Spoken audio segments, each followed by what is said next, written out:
ನಮಸ್ಕಾರ ಸ್ನೇಹಿತರೆ, ಎಲ್ಲರಿಗೂ PKV ಕನ್ನಡ ಯೂಟ್ಯೂಬ್ ಚಾನಲ್ಗೆ ಸ್ವಾಗತ ಸುಸ್ವಾಗತ. ಸಿಸಿ ಹಾಗೂ ಓಸಿ ಇಲ್ಲದೆ ಮನೆ ಕಟ್ಟಿರುವ ಮನೆ ಮಾಲೀಕರಿಗೆ ಸರ್ಕಾರದಿಂದ ಭರ್ಜರಿ ಬಂಪರ್ ಗುಡ್ ನ್ಯೂಸ್. ಹೌದು ಸ್ನೇಹಿತರೆ, ರಾಜ್ಯ ಸರ್ಕಾರವು ಸಿಸಿ ಅಥವಾ ಓಸಿ ಪಡೆಯದೆ ನಿರ್ಮಿಸಲಾಗಿರುವ ಮನೆ ಮಾಲೀಕರಿಗೆ ಭರ್ಜರಿ ಬಂಪರ್ ಗುಡ್ ನ್ಯೂಸ್ ಅನ್ನು ಕೊಟ್ಟಿರುವಂತದ್ದು. ಹೌದು, 1200 ಚದರ ಅಡಿ ಅಥವಾ 30-40 ಸೈಟ್ನಲ್ಲಿ ಮನೆ ಕಟ್ಟಿರುವ ಮನೆ ಮಾಲೀಕರಿಗೆ ವಿದ್ಯುತ್ ಮತ್ತು ನೀರು ಸಂಪರ್ಕ ಪಡೆಯಲು ಅವಕಾಶವನ್ನು ಕೊಟ್ಟಿರುವಂಥದ್ದು. ಹೌದು ಸ್ನೇಹಿತರೆ, ಮುಖ್ಯಮಂತ್ರಿ ಸಿದ್ದರಾಮಯ್ಯ ಅವರ ನೇತೃತ್ವದಲ್ಲಿ ನಡೆದ ಮಹತ್ವದ ಸಭೆಯ ನಂತರ ಉಪಮುಖ್ಯಮಂತ್ರಿ DK ಶಿವಕುಮಾರ್ ಅವರು ಈ ಮಾಹಿತಿಯನ್ನು ಕೊಟ್ಟಿರುವಂಥದ್ದು. ಹೌದು ಸ್ನೇಹಿತರೆ, ಬೆಂಗಳೂರು ಪ್ರಾಧಿಕಾರದ ವ್ಯಾಪ್ತಿಯಲ್ಲಿ ಮತ್ತು ರಾಜ್ಯದ ಇತರ ಕಡೆಗಳಲ್ಲಿ ನಿರ್ಮಿಸಲಾಗಿರುವ ಕಟ್ಟಡಗಳಿಗೆ ನೀರು ಮತ್ತು ವಿದ್ಯುತ್ ಸಂಪರ್ಕ ಕಲ್ಪಿಸುವ ಕುರಿತು DK ಶಿವಕುಮಾರ್ ಅವರು ಭರ್ಜರಿ ಬಂಪರ್ ಗುಡ್ ನ್ಯೂಸ್ ಅನ್ನು ಕೊಟ್ಟಿದ್ದಾರೆ. ಹೌದು, 1200 ಚದರ ಅಡಿಗಳಿಗೆ ಅಂದ್ರೆ 30-40 ಸೈಟ್ನಲ್ಲಿ ಮನೆ ಕಟ್ಟಿರುವ ಮನೆಗಳಿಗೆ ವಿದ್ಯುತ್ ಮತ್ತು ನೀರು ಸಂಪರ್ಕ ಪಡೆಯಲು ತೀರ್ಮಾನಿಸಲಾಗಿದೆ. ಹೌದು, ಮಾಲೀಕರ ರಕ್ಷಣೆ ಸಿಸಿ ಅಥವಾ ಓಸಿ ಪಡೆಯದೆ ಮನೆ ಕಟ್ಟಿರುವ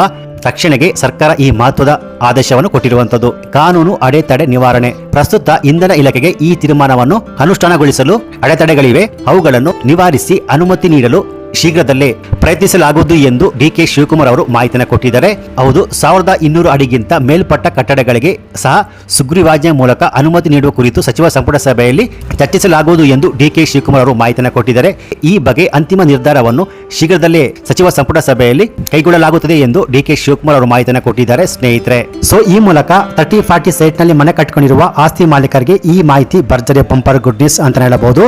ಸೊ ಈ ಮಾಹಿತಿ ನಿಮಗೆ ಇಷ್ಟ ಆಗಿದ್ರೆ ಈ ವಿಡಿಯೋ ಲೈಕ್ ಕೊಟ್ಟು ಈ ವಿಡಿಯೋನ ಆದಷ್ಟು ಎಲ್ಲರಿಗೂ ಶೇರ್ ಮಾಡಿ. ಹಾಗೆಯೇ ಇದೇ ರೀತಿಯಾದ ಸರ್ಕಾರಿ ಮಾಹಿತಿಗಳಿಗೆ ಕೂಡಲೇ PKV ಕನ್ನಡ ಯೂಟ್ಯೂಬ್ ಚಾನಲ್ಗೆ ಸಬ್ಸ್ಕ್ರೈಬ್ ಮಾಡಿ, ಸಪೋರ್ಟ್ ಮಾಡಿ. Thanks for watching.